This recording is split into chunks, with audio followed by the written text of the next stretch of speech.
tawa.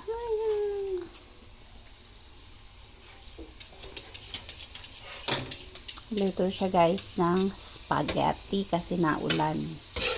So habang inaantay niya kumukulo yung or ano, sinasalang yon ay nagigisa na siya dyan. Ang sahog mo? Yes. Wow, social. That's beef. At inanom mo na siya ng water. Lagyan mo siyang water, tapos patuyuan. Bakit? Tapos nagprito siya ng eto, hotdog. Papapakay natin. So, pagkatapos mag-isa yung pork, lalagay niya naman yung yung beef pala. Lagay niya yung sausage and hotdog. And then, lalagay na yung tomato sauce. Spaghetti sauce. Or spaghetti sauce. Mali-mali na ako. So, si Ailey Baking ang nagluluto. Pakita ng side. Ayan, siya nagluluto guys. Ganito po siya magluto ng spaghetti.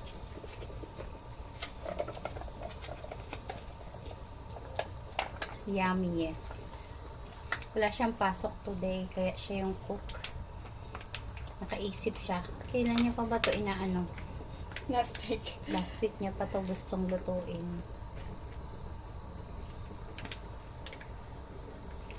At eto na yung tanghalian namin. Merienda, tanghalian, pag-iisahin na. Tapos lalagyan niya ng cheddar cheese. At eto. Dito. Ito.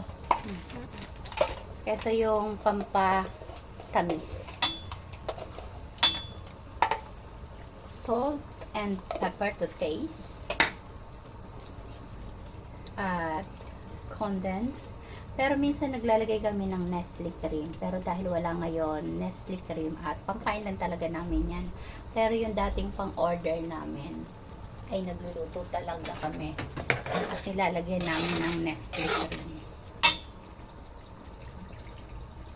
Yan.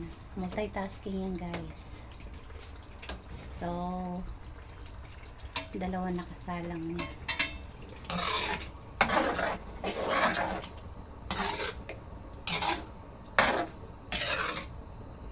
Mabilis lang naman yung maluto. Lagyan niya rin ng cheddar cheese. Mas marami cheese, mas masarap. Yung pina-stretch. Mozzarella yun eh. Ayan. Ayan, parehas. Cheddar Okay. to smokes. Tapos ilalagay niya na yung pasta.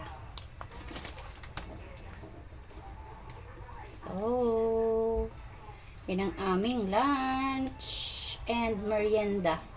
Ang tawag doon? Lunching.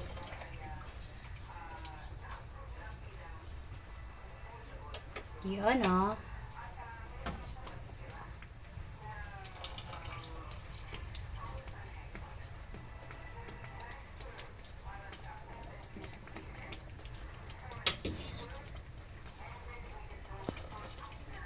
Perfect niya na yung pagluluto niyan mga atin kuya. Mas masarap pa nga yan sa luto ko eh. Mas masarap pa siyang magluto kaysa sa akin sa ngayon.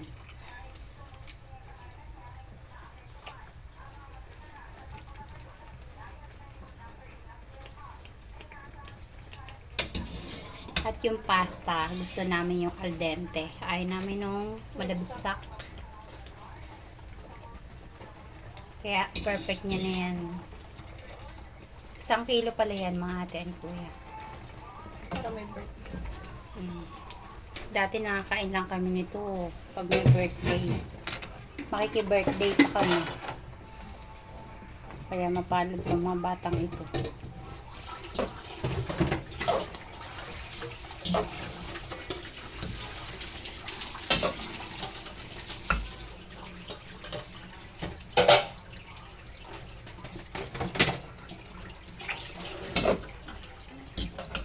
Hindi.